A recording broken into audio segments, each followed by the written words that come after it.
लड़ाई। जी हाँ, आज की हमारी लड़ाई, मेरी बहनों, मेरी सखियां और हम सबकी माएँ, हमें अपनी लड़ाई खुद लड़नी होगी। क्योंकि सब कहते हैं भारत ने बहुत तरक्की कर ली है, पर क्या लोगों की सोच ने तरक्की की?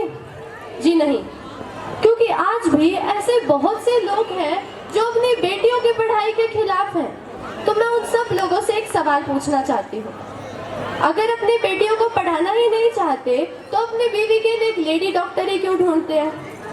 औरत की लंबी जुबान के लिए तो हर कोई शिकायत करता है, फिर कोई गूंगी लड़की से शादी करने के लिए तैयार क्यों नहीं होता? है कोई जवाब उनके पास? आज भी ऐसे बहुत से लोग हैं जो अपने बेटों की शादी तक घर का फर्नीचर नहीं खरीदते। आपको पता है क्यों? मैं बताती हूँ, क्योंकि उन्हें दहेज का इंतजार होता है।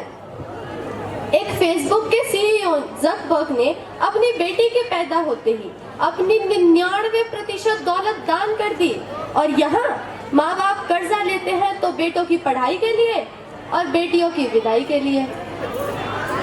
क्या आप मानुषी छिल्लर को जानते हैं? शायद नहीं। क्या आप इशिता किशोर को जानते हैं? शायद नहीं। क्या आप तनिष्का को जानते हैं? शायद नहीं, और शायद कुछों को जानते भी होंगे।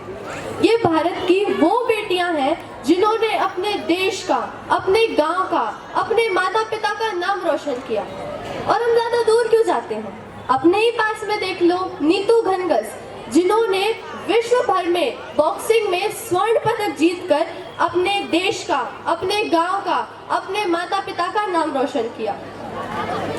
जब मैंने उनके फादर साहब का इंटरव्यू देखा तो उन्होंने बताया था कि अगर मेरी जेब में 100 रुपए भी होते थे ना तो मैं अपनी बेटी के लिए जूस लेके जाता था। Saina Nehwal international badminton player है वो। जब उनका जन्म हुआ तो 1 महीने तक उनकी दादी ने उनका चेहरा नहीं देखा। आपको पता है क्यों? क्योंकि वो दूसरे नंबर की बेटी थी, और आज वही दादी उनका माथा चूमती है। अगर मैं माँ के बलिदानों पर बात करूं तो शायद रात हो जाएगी, लेकिन 2 शब्द जरूर कहना चाहूंगी उन बेटों के लिए जिन्हें माँ का मतलब नहीं पता। भगवान हर जगह मौजूद नहीं रह सकते थे, इसीलिए उन्होंने माँ बनाई। सैकड़ों बार सुनी होगी आपने ये कहानी, लेकिन आगे की कहानी किसी ने नहीं सुनाई। आज मैं सुनाती हूँ। ऐसा नहीं है कि माँ को बनाकर खुदा बहुत खुश हुआ या उसने कोई जश्न मनाया। हकीकत तो ये है कि माँ को बनाकर खुदा बहुत पछताया।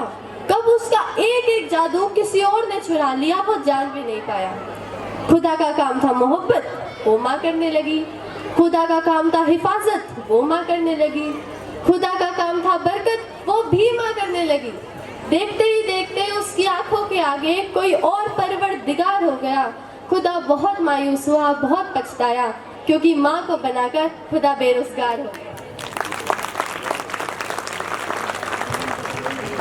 अब हमें पुराने रीति रिवाजों को तोड़कर आगे बढ़ना होगा और कुछ ऐसा कर गुजरना होगा कि हर माँ, हर बाप ये कह सके कि मुझे अपनी बेटी पर गर्व है और अगले जन्म में मुझे बेटी ही चाहिए। अंत में मैं उन लोगों के लिए कुछ पंक्तियां बोलना चाहूंगी जो अपने बेटियों की पढ़ाई के खिलाफ है। कि माना कठिन डगर है मेरी पर मंजिल पा जाऊंगी, माना कठिन डगर है मेरी पर मंजिल पा जाऊंगी, मुझसे मेरा हक ना छीनो, भद्रकाली बन जाऊंगी। बहुत बढ़िया। मुझे बनाया परमेश्वर ने, मैं भी राज दुलारी हूँ। मुझे बनाया परमेश्वर ने, मैं भी राज दुलारी हूँ। सुनो जरा कमजोर नहीं हूँ, धड़कती हुई चिंगारी हूँ। इसी के साथ मैं आप सबका धन्यवाद करना चाहती हूँ कि आपने मेरी बातों को सुना। माफ कीजिएगा अगर मैंने गलती से कुछ गलत कह दिया हो। धन्यवाद। बहुत बढ़िया, बहुत अच्छे।